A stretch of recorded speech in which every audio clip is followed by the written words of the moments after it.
Okay, we're finishing up Parshat Noach. Well, I don't know if we'll finish today, but we're on page 48 in the Stone Chumashim. We are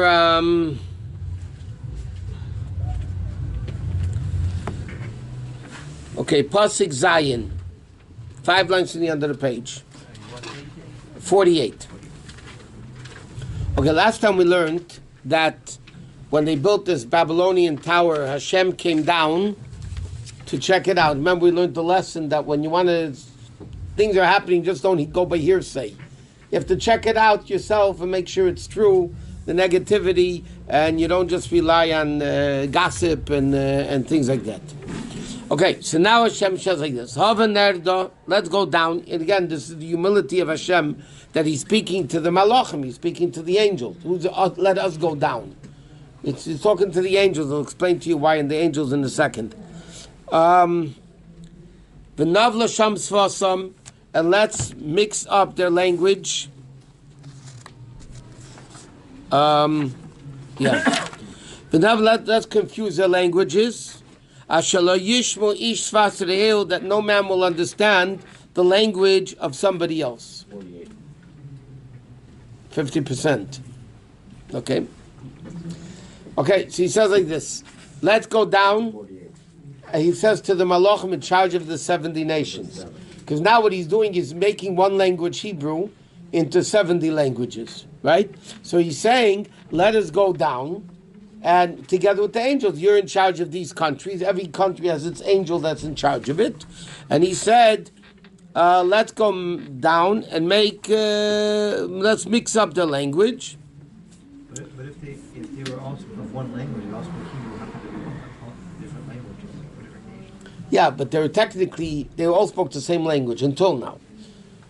But according to Rashi, other people say they spoke. Remember, they all spoke every other. They understood everybody else's languages until now. But still, Hashem said, yeah, there are angels in charge of each country.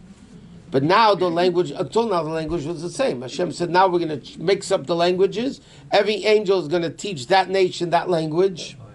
And then we'll mess it up. Okay? Now, therefore it says like this. They cast lots, the Medrash says, they cast lots, which angel gets which country. And the Jews, their lot came to be God himself. So therefore they kept the language of Hebrew. We don't have the Mazolos. Jews don't believe in the constellations. Not like the other, like there's an angel of Esav, right? There's an angel of Babel. There's an angel of Mitzrayim, right? All these things have angels.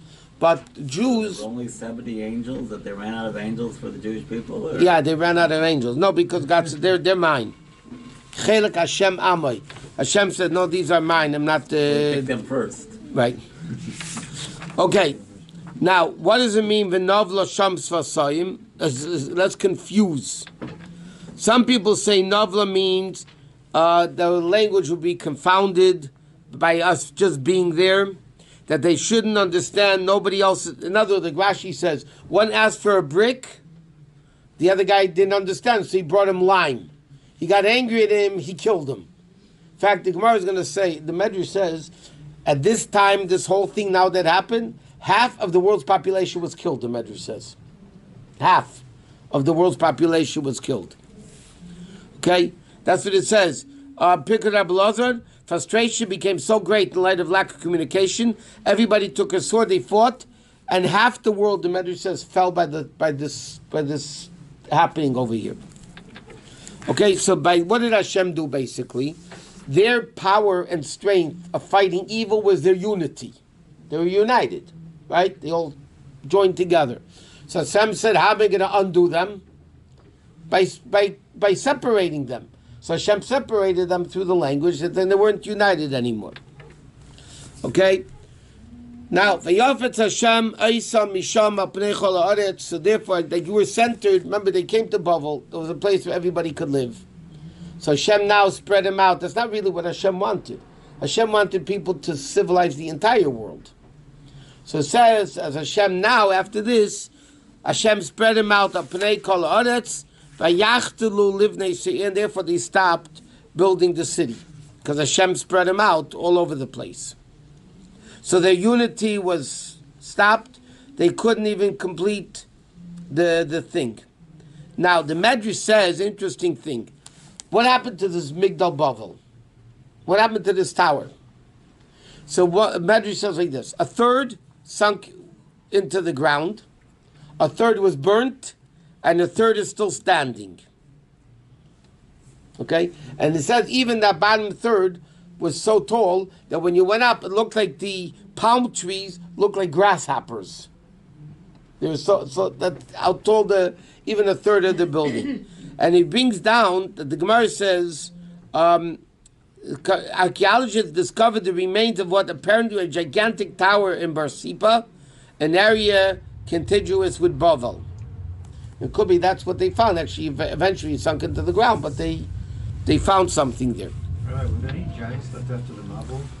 Oh, He was the only one, right? So these are regular sized people? No, they were in the Nephilim also at that time. Oh, they were in the field? Yeah. Okay, then the pasuk says like this: Al Kain Kadosh Shma Bavel. Therefore, the name of the city was called Bavel. Right, the famous city of Bavel, which, by the way, is Iraq, which was the origin of Talmud Bavli. He says why? Because Kisham Balal Hashem Sfas Kolar. Bavel comes to the word mixture. Hashem mixed up all the languages together. Umisham Hafitzim Hashem, and from there God spread them out. Al Pnei Kol Haaretz, over the face of the entire earth. Okay? So this is now finishing the story of Migdal Bavel. Hashem scattered them. Okay? Not one group, by the way, the Mefarshim say stayed in Bavel, the nation of Bavel. All the other nations were spread out all over the place. So they were gone. The unity stopped. But it's interesting. It seems that they actually went around all the world. So therefore the question is, it could be America was civilized at that time. We don't know. So Hashem spread them out over the face of the earth. Now, Bnei Kol Haaretz sold the land. Now, does the land mean Europe? Does it mean they went? It's not clear. Obviously, people eventually did end up all over the world. And there's some idea that continents may have been connected at some time. It's not necessarily not correct according to Torah, by the way. Right. That they were somehow connected and then they drifted apart, and yeah. How was the land of Israel given to Canaan at first?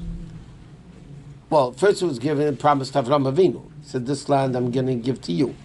Then Canaan captured it from whoever lived there at that time, because before Avraham came there. Then we learned at the beginning of Lech Lecha, Canaan Yosbaritz. Then they were in the land. They captured it from whoever they conquered it from. Okay, now goes into the, so to speak, the preparation for Avraham Avinu. Okay, so we're on page 50. Page 50, top line. Eila told the Shem, these are the generations of Shem, Shem b'ma'ashana, when Shem was 100 years old, Vayeled es Parshat, he gave birth to Parshat, Shnasai Machar Amabel, 2 years after the flood. Okay? Now, this is the whole issue over here. Who is the oldest? Shem, Cham, and Yafes. So according to Rashi, Shem was the youngest. And the proof of it is that Shem was 2 years after the flood is 100 years old. So it can't be, he couldn't be the oldest, but he was the youngest son. Okay, whatever. So according to Rashi and the Gemara, by the way, Shem was the youngest. So it's Yafes, Cham, Shem. Other commentaries, Ramban, other people say no, it's Shem, Cham, and Yafes. Okay? Now, this we're going to go through quickly until we get, because it's basically names and years. Shem lived after he gave birth to Parshat, Chamesh Me'er Shana, Vayeled Banim Ubanis, he gave birth to sons and daughters. Now, there's a very interesting difference. At the end of Parshat Bereishis, when it speaks about the 10 generations, it says they gave birth Vayamos, and he died.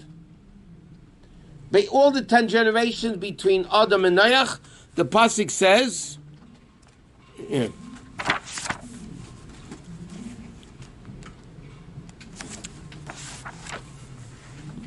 Vayomais.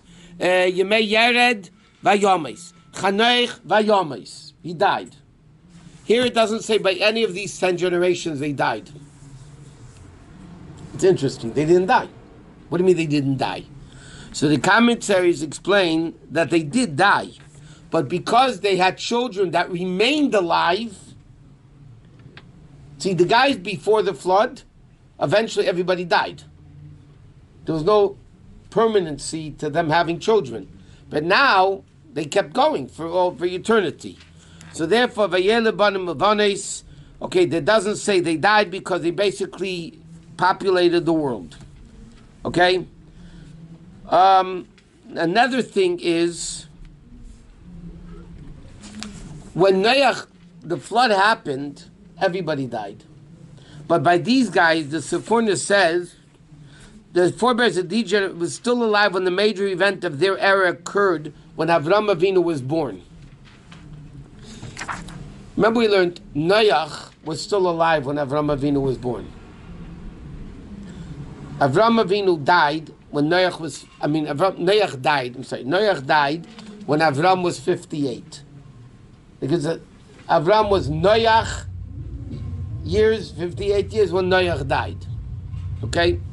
So most of these people saw Avraham Avinu. Most of these people saw Avraham Avinu. So that was the next major event in history. So therefore it doesn't say they died, because when Avraham Avinu came about, they were still alive. Okay. Then it says like this. Parshat lived 35 years and he gave birth to Shalach. Then Parshat, after he gave birth to Shalach, lived Shalish Shana V'Abamei Shana 403 years. Vayele Banim Ubanis, he gave birth to sons and daughters. Why doesn't the Torah say who they are? Because it's not relevant. These people, we need to know who they are, to know the 10 generations to Avraham Avinu, and the age of the world. How do we know the age of the world? By all these psukim, telling us how long each one lived, from Adam to Noach, so we know what year the flood happened. Then from Noach to Avram, by telling us how long everybody lived, we figure out how old Avram Avinu, what year of creation was Avram Avinu born. And that's why we figure out the age of the world. Shalach lived 30 years. He gave birth to Aver. That's the Shem V'Aver. That's Shem's great-grandson, who was a big tzaddik, that yeshiva Shem and Aver. Right? Both of them. What? I never understood. It said, we say that Avraham Avinu was the first monotheist? The first monotheist, not the first monotheist, the first Jew. He was the first Jew. Because he had Shem and Aver, they obviously had no... Mr. Shalach was a great guy. Adam was a great guy. There's a lot of tzaddik. Chanoich. These are all great people. They all believed in Hashem, right? Yeah, but they were all revealed to from above. What made Avraham Avinu the first Jew was the fact that he came to the realization of God's existence on his own, without anybody telling him anything. That was his greatness. That's what made him the first Jew. Adam Rishon was a big tzaddik, but he wasn't a Jew. Noach was not a Jew, because God revealed himself to them. It wasn't something he came to on his own. Shem and Aver weren't Jewish? No. The Bnei Noach. Bnei Noach. The first ones to be Jewish was Avram. And even not all of Avram's descendants were Jewish either. The kids that came from Keturah or Yishmael's children are not Jewish. Okay. 403 years he gave birth to sons and daughters. And Aver lived 34 years, he gave birth to Peleg. Later is Peleg 30 years and 400 years. He gave birth to children. Peleg lived 30 shana and he gave birth to Reu. Later is Reu 209 years. But again, it doesn't say anybody died because their children stayed alive. Reu lived 32 years, he gave birth to Srug. 207 years. Vayele banim ubanim. So it's interesting. The commentators point out, most people, how long did Parshat lived? Shem lived 500 years. Parshat lived after he gave birth 400 years. By Peleg, which was when the Dor HaFloga happened, Peleg. So then, if you notice, it was cut down. He only lived 209 years. Everybody was living 400 something years. Peleg lived only 209 years. Ru'u lived only 207 years plus 30, whatever. But it was cut from 400 to 200. Why? Because the punishment of the Dor HaFloga was people are not going to live that long. They're not going to live as long as they did before. He gave birth to Noach. 200 years, he gave birth to sons and daughters. Okay, this pasuk is important now. Pasuk Chavdal, pasuk 24. Noach lived 29 years, and he gave birth to Terach. Terach, because it's the end of the pasuk. Terach, this is Avraham Avinu's father. Right? Noach lived after he gave birth to Terach. 119 years, and he gave birth to children. So who was the grandfather of Avraham Avinu? Was Noach. Okay? Noach gave birth to Terach. Got it? That's what the pasuk says. Okay. What? When a person lived like so many years, like 600 whatever, does it mean that it took them that long to accomplish what we can accomplish in 100 whatever years? Or does it mean that Hashem wanted to accomplish more things? Or how does that work? It's a good question. I don't know. I mean, did it mean they needed longer time to accomplish than we do, or they had more to accomplish? I don't know what more they had to accomplish. They didn't have Torah mitzvahs. I mean, they didn't have internet. Like, what did they do all day? What did they do for 600 years? Charades. Charades, I guess. Yeah. Monopoly, chess, checkers, poker. I don't know what they did. Noach studied Torah. Noach studied Torah. Shem and Eva had a yeshiva. How many guys went to yeshiva? And it doesn't look like it was a packed yeshiva. Did Avraham study in the yeshiva? Bring down Avraham Zakim Yeshiva, the Gemara says. Was it yeshiva Shem Ve'eva? I don't know. Not necessarily. Was it Shem? They said, is it the same as Machi Tzedek? Yeah. So he was a Kohen. Well, then, not a Kohen as far as Kohen, but in those days he was the priest. Okay. Now, by the way, what was the name? Okay, let's first see the pasuk. Vayichi Terach Shivim Shana. It's interesting. Terach lived 70 years before he had children. All the other guys were 35 years old, 30 years old. He gave birth to Avram, Noach, and Haran. Okay, so there was a grandfather, Noach, Terach. Terach had 3 boys: Avram, Noach, and Haran. Okay, now. How old? When was Avraham Avinu born? What year after creation? 1948. Not our 1948. Now we're 5,779. He was born 1948. Right? Basically, you know, the Gemara says in something like this: 2,000 years with Taihu. Hashem created the world 6,000 years. First 2,000 years with Tehu, second 2,000 years with Torah, and the third is Yemei Mashiach. Okay? So Matan Torah was in the year 2448. Avraham Avinu was born in 1948. So it's like 400 years, 500 years, before Matan Torah. Okay. By the way, the Dor HaFloga, it's interesting. The Dor HaFloga happened in 1996. So Avraham Avinu was born 48 years, remember we mentioned this last time, before the Dor HaFlaga, before they built the tower and that whole mixture messed up. Avraham Avinu was already 48 years old. Even Noach was alive. Remember we said Noach died 10 years after Dor HaFlaga. So Noach was there, Avraham was there, everybody was there. They weren't part of it, because those people were going to fight Hashem, and they weren't part of it, but they existed then. Okay.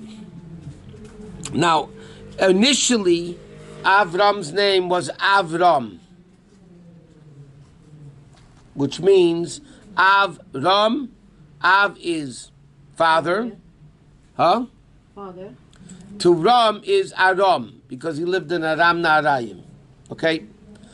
Chassidus explains, interesting, Av is the level of Chochmah. Wisdom. Av, right, is Chochmah. Aim is, mother is Bina, understanding. Avram, Chassidus and Kabbalah explain, there's Chochmah Ilah, which is Chochmah Vatzilis, and then there's the Chochmah of Keser, is called Chochmah Stima, the removed, hidden Chochmah. Avram, Ram means exalted and great. Avram was the level of Chochmah of Keser. Even though he was the attribute of Chesed, Yitzchak was Gvura, but he was still came from that level of Chochmah. Okay, now what happens like this?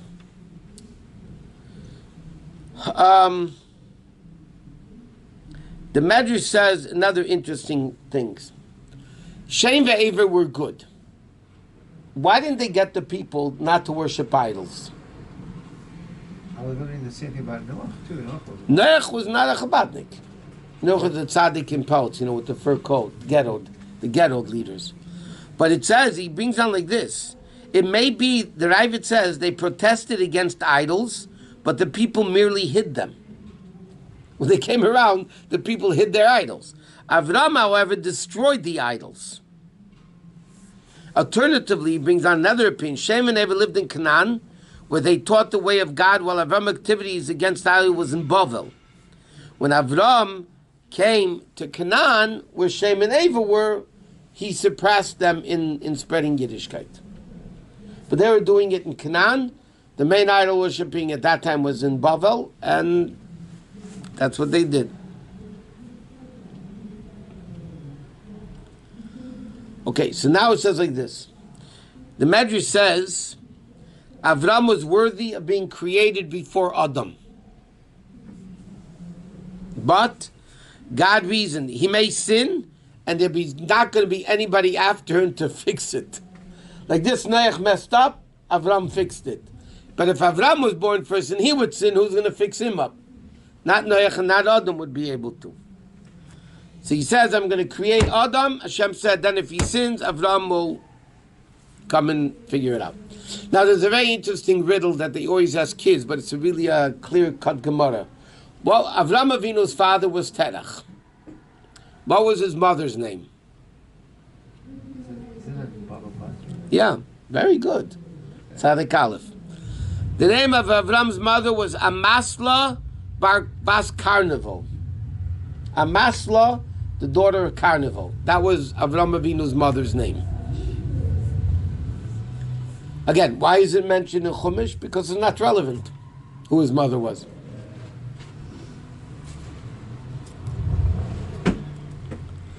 Okay, now he gave birth to Nachor and Avram and Haran. Okay, now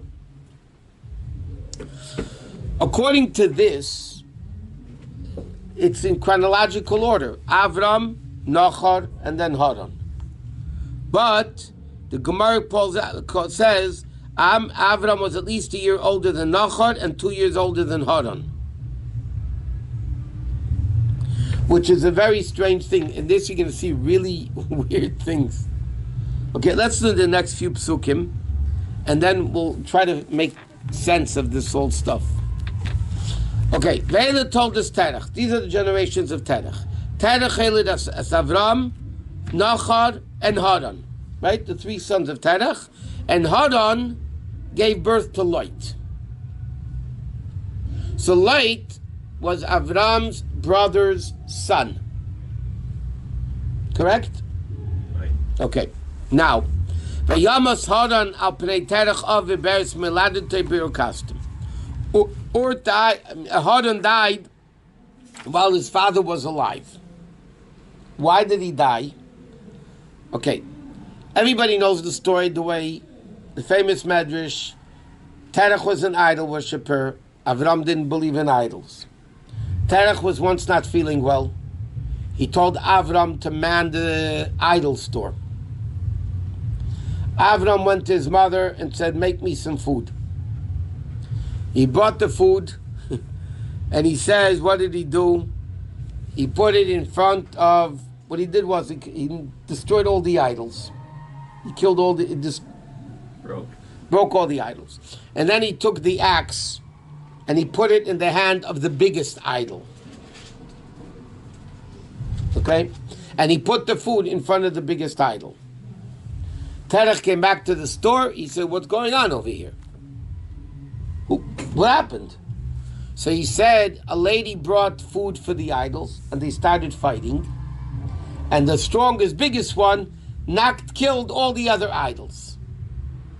So Terech screamed at him, you fool, the idols don't move, the idols don't have eyes. So Avraham said, so why do you believe in them? This is what he told his father. So Terech snitched to Nimrod. Nimrod was the powerful king that we learned, right? So Terech snitched at his own son to Nimrod. What did Nimrod do? He threw him into the furnace. Okay? No, he didn't even say here the story. 1 minute. Why didn't he say the story? Interesting. Okay, so what happened is, so now, what did Nimrod do? He threw Avraham Avinu into the burning fire. But before that, Haran was asked by Nimrod, are you with Avraham or are you with us? So he was wishy-washy. So he said, let me see what happens to Avraham first. Nimrod threw Avraham into the burning furnace. Avraham came out alive. So Haran said, okay, I'm with Avraham. So Nimrod threw him into the fire in the presence of Terech, and he died. That's why Haran died, al pnei Terech Aviv, not only in his lifetime, but in his presence. Because Nimrod threw Avraham into the fire, he was saved. He threw Haran into the fire, and he died. What happened to Noach? Huh? The other son. Because he didn't have children until later. Mefarshim say he didn't have children. Only Haran is mentioned because Noach didn't have kids until much later. Does Lot come into the picture only because of Moab and Mashiach? No, Lot is Avram's nephew. I know, but sometimes it mentions people, sometimes it doesn't mention people. Was Lot not mentioned because? Lot is mentioned because he's very prominent in this story. He was with Avram. There's a story with Zdom. His father of Mashiach. Eventually, yeah, the ancestor of Ruth and all that. Now it's interesting. The Zohar says, why does it say here that Haran died during his father's lifetime? Because the Zohar says he was the first one that died in his father's lifetime. So the commentaries ask 1 minute. Cain died. Cain killed Hevel. I mean, Hevel died while Adam was alive. A whole bunch of other people. They write, they tell you a bunch of names. Abel, Chanoich, Lemach, all those guys died when the father was alive. So the answer, what the Zohar means, the first one after the flood. After the flood, the first child to die while the father was still alive was Haran. And therefore it's mentioned Haran that he died. Okay? Now, let's see the next pasuk. The next pasuk is mind-boggling. I mean, it's very simple. It's a bunch of names, but it doesn't make sense. Vayikach Avram v'Nochor lehem noshim. Okay? Avram and Nochor got married. Shem Eishes Avram Sarai. Okay? Who was Avram's wife? Sarai. V'Shem Eishes Nochor Milka. Okay, listen to this. So Avraham married Sarai, Noach married Milcah. But who is Milcah? Bas Haran, the daughter of Haran, Avi Milcah, who is the father of Milcah, and Avi Yiska. Okay? Now, Haran, based on this, had 3 kids. Light, Milcah, and Yiska. That's what the Pasuk says clearly. Haran had 3 kids. Light, Milcah, and Yiska. Who was Yiska? Sarah. Got it? That means Avraham, Sarah, and Light were brother and sister. So Light wasn't only in its appella, because if you think about it, all over Chumash, Light is called Avram's nephew. So was Sarah Avram's niece? Sarah was Avram's niece. He married his niece. But Light and Avram were brothers-in-law. Light and Sarah were sisters, sister-brother. That's why you put up with them. It's very interesting. The Pasuk says over here, Noach married Milcah.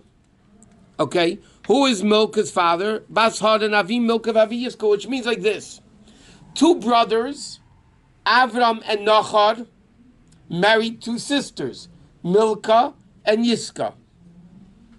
That's what the Pasuk says. Haran had 2 daughters and 1 son, Light, and then he had a daughter Milcah and a daughter Yiska. Nachor married Milcah, and Avram married Yiska, who was Sarah. Why was she called Yiska? Yiska means to look. Everybody used to gaze at her beauty. So there, it comes out like this. Besides the fact that Avram and Nachor, 2 brothers married 2 sisters, it was before Rabbi Yehuda Chassid, so 2 brothers married 2 sisters. The whole thing, by the way, Rabbi Yehuda Chassid writes, 2 brothers shouldn't marry 2 sisters. They shouldn't? Huh? But isn't there something if they live in a different city? So the Rebbe Rashab said if they live in 2 different cities, it doesn't matter. And there's a lot of, even in Chabad, there's a lot of bunch of 2 brothers married 2 sisters, but they live in different cities. In fact, the Rebbe's father, Reb Leivik, had a brother Shmuel, and the Rebbe's mother and his aunt Shmuel's wife were 2 sisters too. So the Rebbe's own family, 2 brothers married 2 sisters, and the Rebbe writes it was based on what the Rebbe Rashab told him to do, and he lived in 2 different cities. Then there's no problem. Shouldn't live in the same city, and that's it. Beverly Hills, Los Huh? Angeles. If someone lives in Los Angeles and Beverly Hills would be called 2 cities. Not everybody is particular about this. Rabbi Yehuda Chassid. There's a lot of things Rabbi Yehuda Chassid said. Okay, some opinions say it was only for his children. It's called Savor Rabbi Yehuda Chassid. It was his will. He left over in a will. According to many opinions, it was only for his immediate family that he left over all these wills for.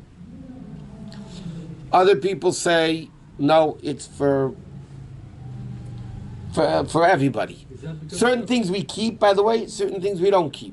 It's very interesting. Certain things of Rabbi Yehuda Chassid Tzava we keep. There's like many things he writes into the Tzava. Some we keep, some we don't keep. If Esau ended up marrying Leah, that would have been 2 brothers and 2 sisters. If Esau would have been No. Yaakov and Esau. Oh yeah, Rachel, yeah. When did Yehuda Chassid live? Rabbi Yehuda Chassid lived right after Rashi. Rashi's time. He was one of the guys mentioned in Taisus. Is that because there arises jealousy between the wives? Not necessarily. It's more Kabbalistic or mystical or whatever. You ever hear that you don't shine your shoes the day you go on a trip? You know? It's Rabbi Yehuda Chassid. Rabbi Yehuda Chassid says a mother-in-law, daughter-in-law, or father-in-law and son-in-law should not have the same name, but that's only if they have exactly the same name, not if there's one has 2 names and one has 1 name. So what we do in our circles, one of them adds a name. It's a very interesting thing. Rabbi Yehuda, you ever hear you don't take a haircut on Rosh Chodesh? You ever hear that you don't take a haircut on Rosh Chodesh? That's Rabbi Yehuda Chassid. Those rates you don't cut nails on Rosh Chodesh, but that Alter Rebbe questions if it holds, it doesn't hold. There's a lot of things Rabbi Yehuda Chassid, but this is definitely before Rabbi Yehuda Chassid. Do we walk? Again, what? No, the Alter Rebbe says it's dangerous to do it. Why is that? So Rabbi Yehuda Chassid, I told you, it's mystical. A lot of people take haircuts and nothing happens to them. I'm just saying, in Torah, Rabbi Yehuda Chassid says it's sakana to do. What if it's before Shabbos? Which Also not. The Alter Rebbe says even... Walking between two dogs. No, that's the Gemara. Close. Well, that's, yeah. Okay, but now the problem is like this.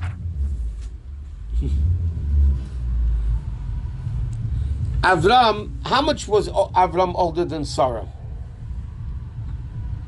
10 years. 10 years. Listen to this now. Avraham was 10 years. Avraham had a baby at 100, Sarah was 90. Correct? So Avraham was 10 years older than Sarah. Now, if Haran, his brother, gave birth to Sarah, so how old could have he been already? If Avram's the oldest, then Noach, then Haran, so then Haran is 2 years younger than Avram. Correct? Because Sarah and Abraham are 10 years apart. Right. But how much was between Avram and Haran? 2 years. If you hold Avram was the oldest, then Noach, then Haran. So they had to be at least 2 years apart. Yeah? Now just think of this. So how old was Haran when he gave birth to Yiscah? So here it says that he was 8 years old when he gave birth to Sarah. 8 years. Yeah. The Medrash goes even further. Sarah was the younger of the daughters, meaning Haran was 6 years old when he gave birth to Sarah.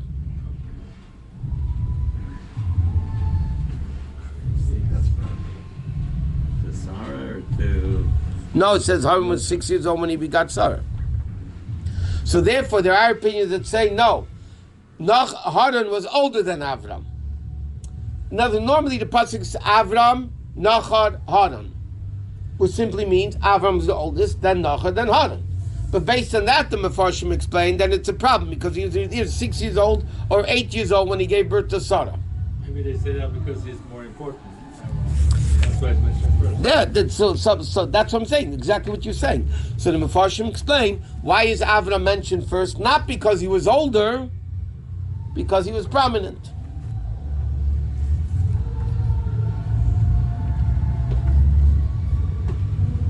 But Haran was older. But we learned in the Gemara, if you remember in the Gemara in Sanhedrin we were learning, it's Sunday morning, Gemara share, a while back, we were learning about Betzalel, how old people were when they had kids. Betzalel ben Uri ben Chur, Betzalel had to be, his father had to be very young when he was born. I mean, they make whole cheshbainis. 10 years old, 6 years old. Betzalel himself was 13 when he built the Mishkan.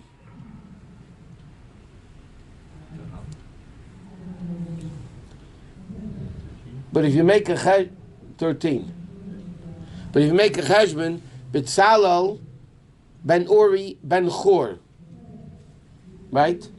Now, Betzalel's grandfather was Chur. Who was Chur's mother? Miriam. So Betzalel was Miriam's great-grandson. Great-grandson. Right? Betzalel ben Uri ben Chur, Miriam. Miriam was alive when they built the Mishkan. Moshe Rabbeinu was 80. Miriam was 85. That Miriam was Korah's husband, wife. No, Kalev was his wife. Chur was the son of Kalev and Miriam. Miriam married Kalev ben Yefunah. Okay? So now, they had a son, Uri ben Chur, and then we have Betzalel. Now, if you figure 85, and she was 4 generations already. And Betzalel was 13 at this time. So how could she be right? How old could everybody be along the way? They make a cheshbon. I mean, it's unbelievable. And the Miriam's mother was so old when she gave birth. Yeah, she was older than Sarah was. Did Yocheved- She was 130. Did she see the Yuva? Yeah. Yocheved went out of Egypt? Sure.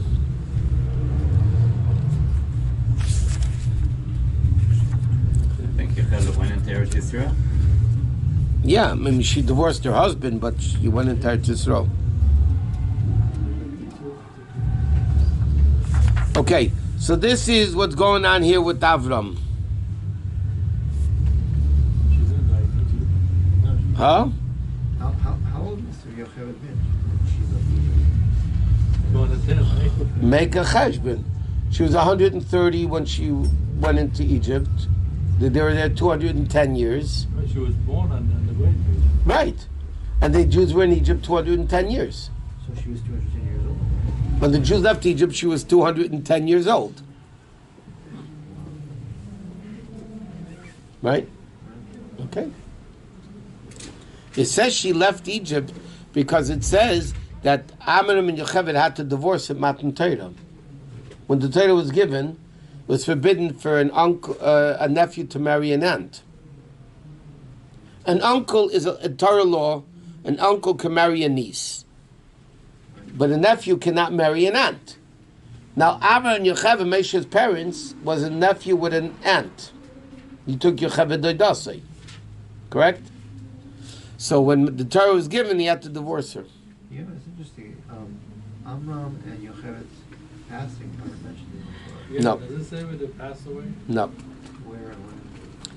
Again, the Torah is not a history book. If it's not relevant, the Torah doesn't say it.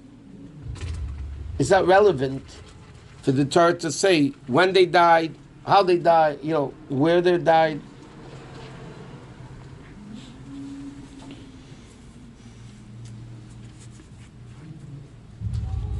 Okay, by the way, another opinion says, why did Terach name his son Avram? Avram means like prominency. Avram, prominency. Because Terach Nimrod, the powerful king, elevated Terach to a very prominent position. So because he was elevated to such a prominent position, he named Avram, that his father is exalted. It was about himself, that he was exalted. Then, that's why, because Terach was working for Nimrod, Terach snitched on Avram that he broke the idols. And therefore Nimrod wanted to kill Avram, and he threw him into the fire, and the whole miracle happened. So Hashem changes name. Huh? So Hashem changes name. Right. Later, Hashem changed his name. But it's interesting, we're going to learn later, I don't know if we'll get there today, but Terach did tshuva. Terach did tshuva. And according to the calculations, I know it says here Terach died, but what's interesting here, when it says they died, I didn't hear it. Canaan. he died in the year 2083. Yitzchak was born and he was 35 years old. When Terach died, even though it speaks at the end of this parsha that Terach died, and Rashi explains why it mentions it here, he lived much further on. He lived until Avram had a child, Yitzchak, and Yitzchak was 35 years old. That's the year Terach died. Right before the Akedah. Right before the Akedah, 2 years before the Akedah. But it's interesting. But again, the Torah is not, and this the commentators point out, you find this in Torah, we're going to see this, I don't know today, but when the Torah wants to finish about Terach, the Torah will say he died. Even though he really didn't die yet. But Torah says, okay, we're done with him. Now we move into Avram. Yeah? Then when the Torah says Yitzchak died. And then it goes into the story with Yaakov. Yeah? Yitzchak was alive when Yosef is sold as a slave. Yet the Torah mentions it much, much earlier that Yitzchak died. And yet if you just figure out the years, he was alive when Yosef was sold. Because doesn't Rashi say there's no chronological? There's no chronological order in Chumash. But I'm saying why? Why? Because the Torah says, okay, we're talking about Terach, we're going to finish with him. He died. Now we're going to go to Avraham. We're going to deal with Avraham. When he's done what we're talking about, he died. Maybe he was alive later. It's not relevant. Then Avraham gave birth to Yitzchak. So now we're about to start with the Yaakov story. So the Torah says Yitzchak died. Not because he didn't die then. He died much later. But as far as we're concerned in the Torah, the relevance of Yitzchak at this moment is over. So the Torah says he died. Like we said, Noach, even though the Torah says in Parshat Noach that he died, but Noach saw Avraham Avinu. We just said he was Avraham was 58 years old when Noach died. Okay, how big was the world then? I'm sure they communicated. He was his great, whatever it is, 10 generations. What? Yeah, like, I was just curious, Noach has a Parshat named after him.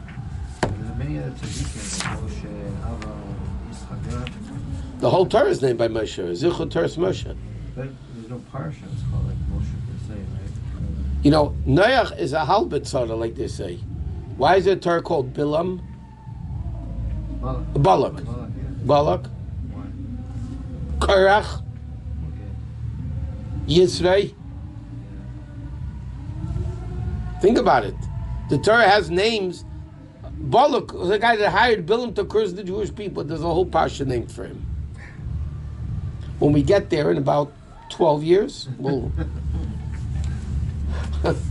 answer that question.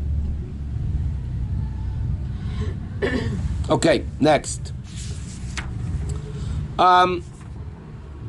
Okay, so Avraham and Noach took wives. And again, Noach is not mentioned his kids because he didn't have kids until later. But it's very interesting. I mean, you know, when you learn Rashi, you see that it's clear. But Avram and Lot were not only uncle and nephew, they were brothers-in-law. Avram married his niece Sarah. Noach married his niece Milcah. Now, why is Milcah mentioned over here? The commentators explain, because Milcah was the ancestor of Rivka. Rivka, after the Akedah, at the end of Parshas Vayera, it says, Vayugad Avram on Lamer. Here, at the end, Yolda Milcah also gave birth to Nachor. She didn't give birth for a while. But who did she give birth to? Besul Yoledis Rivka. Right? So Berivka was a granddaughter of Nachor. Correct? Nachor gave birth Ut, Bod, and Besuel. Okay? Besuel gave birth to Rivka. So Rivka's grandfather was Nachor. Yes? Which means, by the way, that Yitzchak and Rivka, Second cousin. well, either second cousins once removed or first cousin once removed. Noach and Avram are brothers. Correct? Now, Avram's son was Yitzchak. Noach's granddaughter is Rivka. Correct? So, if Avram and Noach are brothers, Yitzchak and Besuel are first cousins. First cousins, right? Noach's kid was Besuel. So it means Yitzchak and Besuel are first cousins. This is Besuel's daughter.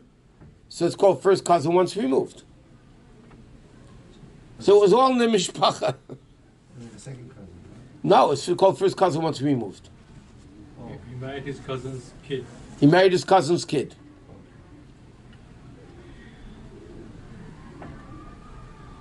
So it's very interesting that it works. And if you put Sarah was from Haran. So, yeah, but that's exactly what happened over there. They all intermarried in the family. Was Milcah was Rivka's mother? No. Besuel gave birth to Rivka. No, Milcah was Rivka's grandmother. Noach married Milcah, right? Noach married Milcah. Rivka was Milcah's granddaughter. Noach and Milcah's granddaughter. Right? And she married her parents' first cousin. What was Rivka's father? Besuel.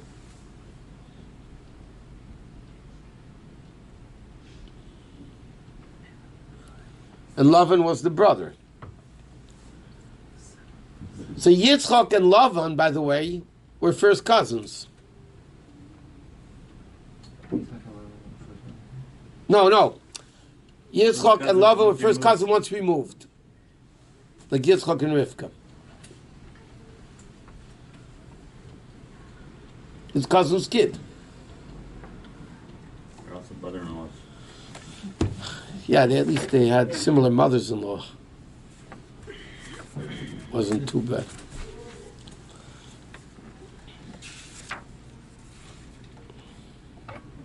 Okay.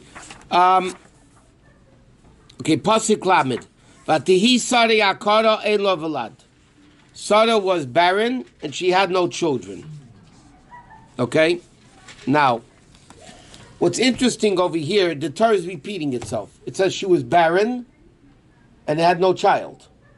If you're barren, obviously you don't have a child. So why does the Torah use both expressions? Okay? Now, it says, number one, some women are childless but eventually give birth. Sarah had no way in the physical world to give birth, and even more so, the Gemara says, Ein lo velad, doesn't mean she didn't have a baby. She didn't have a womb. She didn't even have a womb to give birth to a baby. And that's why the Mefarshim explain, you mentioned this before, Sarah gave birth at 90, everybody went crazy. Yocheved gave birth at 130. Right? So one of the answers to the question is, Sarah's miracle was, she didn't even have a womb to give birth to a baby. Yocheved was old age. Okay, so God made her young. But Sarah physically didn't have a womb to be able to carry a baby. And yet she gave birth. Now, by the way, some Mefarshim saying that Haran, according to Sefer Yashar, was Avram's half-brother. Was it Haran? Haran, remember, Terach had 3 kids, Avram, Noach, and Haran? But the Sefer Yashar says Haran was born to a different mother than Avram. Obviously, Terach had more than one wife.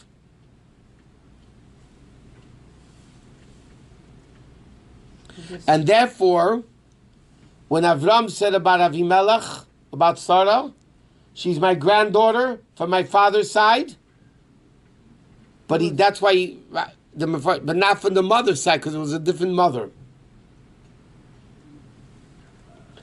Haran's daughter, Sarai, okay. She was her sister. Huh?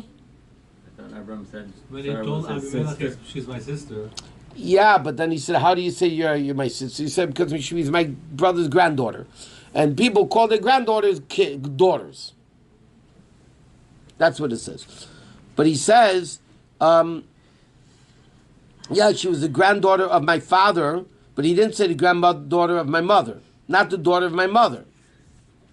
Okay? Haran was born from a different mother than Avram. So they have brothers. Avram and Noach were complete brothers. But Haran anyway died early. So not that relevant. But Haran's kids, by the way, these 3 kids, Lot was a nephew. Well, it's a nephew anyway, because it was still a half nephew. Half nephew. What? We didn't get to it yet, but the next pasuk it says Vayikach Terach et Avraham. Terach took Avraham and all his relatives. What? And the next parsha says Lech Lecha. Yeah, he took him to a certain. Well, we're not there yet. He took him to a certain place, and then Hashem told him to leave. But didn't the Terach go to Canaan too? Yeah. They went to the land of Canaan. But they came to Haran and they lived in Haran. They didn't make it to Canaan. That's what Pasuk says. They stopped in Haran. That's where Hashem said, get away from your father, who was an idol worshiper, and you go to the land of Canaan. Because that's the land I'm giving you. So there's a very strange thing, by the way, about this whole, how it works with all these different things. Okay.